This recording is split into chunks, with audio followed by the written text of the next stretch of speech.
নমস্কার বন্ধুরা, প্রত্যেককে ফোকাস মাধ্যমিক চ্যানেলে স্বাগত জানাই। আজকে তোমাদের জন্য খুব গুরুত্বপূর্ণ একটা ভিডিও নিয়ে হাজির হয়েছি।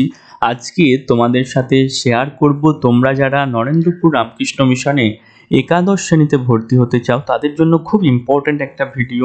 তোমরা অনেকেই জিজ্ঞেস করেছো যে একাদশ শ্রেণীতে পড়াশোনা করতে গেলে বা ভর্তি হতে এখানে কীরকম খরচ হয়, এখানে যে একাদশ শ্রেণী বা দ্বাদশ শ্রেণীতে আমরা পড়বো টোটাল প্রায় কত টাকা খরচ হবে, অর্থাৎ মাসে আমাদের কত টাকা করে লাগবে, সেটা কিন্তু তোমরা অনেকেই জানতে চেয়েছিলে। তাই তোমাদের জন্য একটা ভিডিও আকারে বানিয়ে দিচ্ছি।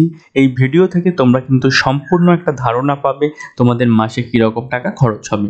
দেখো, এই নোটিশটা বিগত বছরের নোটিশ। আশা করি এবছরও তোমাদের এই টাকার পরিমাণগুলো প্রায় সেম থাকবে, হয়তো 200-500 এদিক ওদিক হতে পারে, কিন্তু প্রায় সেম থাকবে। তাই এই নোটিশটাকে তোমরা ভেবেই এবছর প্রিপেয়ার্ড হবে যে মোটামুটি কত টাকা লাগবে, হয়তো টোটাল 2-1 হাজার এদিক ওদিক হতে পারে। ঠিক আছে, পুরো নোটিশটা শেষ পর্যন্ত দেখতে থাকো, একটা স্বচ্ছ তোমাদের মধ্যে ধারণা তৈরি হবে যে কীরকম টাকা খরচ হতে পারে।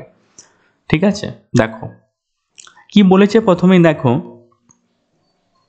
details of annual fees and charges for the year 2023-24, অর্থাৎ আগের বছরের নোটিশ। ঠিক আছে, কত খরচ হবে আগের বছর সেটাই দেখিয়েছে। আশা করি এবছরও প্রায় সেম থাকবে।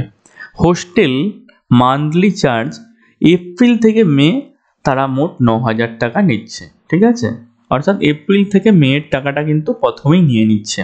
হোস্টেল অ্যানুয়াল চার্জ 16,000 টাকা। বিদ্যালয় অ্যানুয়াল চার্জ এটা হচ্ছে 200 টাকা। ইউনিফর্মের জন্য তারা নিচ্ছে 5,000 টাকা। পার্সোনাল এক্সপেন্সেসের জন্য 300 টাকা নিচ্ছে। কস্ট অফ বুকস এটা এখনও জানা যায়নি, মানে পরে যত টাকা লাগবে সেটা নেওয়া হবে। কম্পিউটার চার্জের জন্য 500 টাকা। ফাইন ফর লেট পেমেন্ট, অর্থাৎ তুমি টাকা দিতে দেরি করলে সেক্ষেত্রে কত টাকা হবে, কিন্তু সেই সময়ের উপর ডিপেন্ড করবে তুমি কতদিন পরে দিচ্ছ। অ্যাডমিশন ফিজ এখানে 15,000 টাকা। টোটাল তোমার অ্যাপ্রক্স 46,000 টাকা কিন্তু প্রথমেই লাগবে। ঠিক আছে, এবার দেখো details of hostel annual charge for the year 2023-24, অর্থাৎ দেখো তোমাদের যে 16,000 টাকা ওপরের যে 16,000 হোস্টেল অ্যানুয়াল চার্জটা কত বলেছিলাম, 16,000। এই 16,000টা কেন নিচ্ছে, অর্থাৎ কোন খাতে এই 16,000টা লাগছে তার ডিটেল বিবরণ এখানে দেওয়া আছে।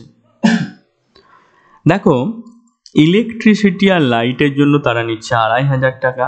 এক্সামিনেশন ফিজ 1,000 টাকা। হবি এক্সেট্রা এটার জন্য তারা নিচ্ছে, রিক্রিয়েশনের জন্য নিচ্ছে 1,000 টাকা। ল্যাবরেটরি এক্সপেন্সেসের জন্য তারা 2,000 টাকা। লন্ড্রি এক্সেট্রার জন্য 700 টাকা। লাইব্রেরির জন্য নিচ্ছে তারা 100 টাকা। ম্যাগাজিনের জন্য 100 টাকা।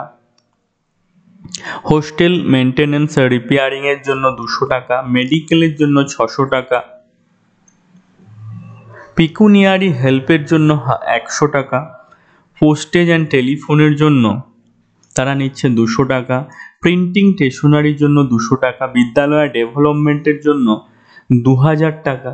সফটওয়্যার মেনটেন্যান্স চার্জ 500 টাকা। স্পোর্টস অ্যান্ড গেমসের জন্য 1,000 টাকা। বিদ্যালয়া স্টাফ অ্যালাওয়েন্সের জন্য 2,000 টাকা। টোটাল 16,000 টাকা কিন্তু তারা নিচ্ছে, তাদের এখানে প্রুফটা তারা দেখিয়েছে। ঠিক আছে, এবার দেখো তোমাদের 46,000 টাকা কিন্তু প্রথমেই তোমাদেরকে দিতে হবে। এরপর অ্যাপ্রক্স প্রায় 5,000 টাকার মতো তোমাদের মাসে কিন্তু লাগবে। তার এই এপ্রিল মে তোমরা প্রথমেই দিয়ে দিচ্ছ, সেক্ষেত্রে এই দুটো মাসে লাগছে না। এরপর অ্যাপ্রক্স 4,500 থেকে 5,000 তোমাদের মাসে লাগবে। ঠিক আছে, বোঝা গেল? তো আজকের ভিডিওটা এখানেই শেষ করলাম। যদি ভালো লাগে একটা লাইক করো, নতুন হয়ে থাকলে সাবস্ক্রাইব করে পাশে থেকো। Thank you so much.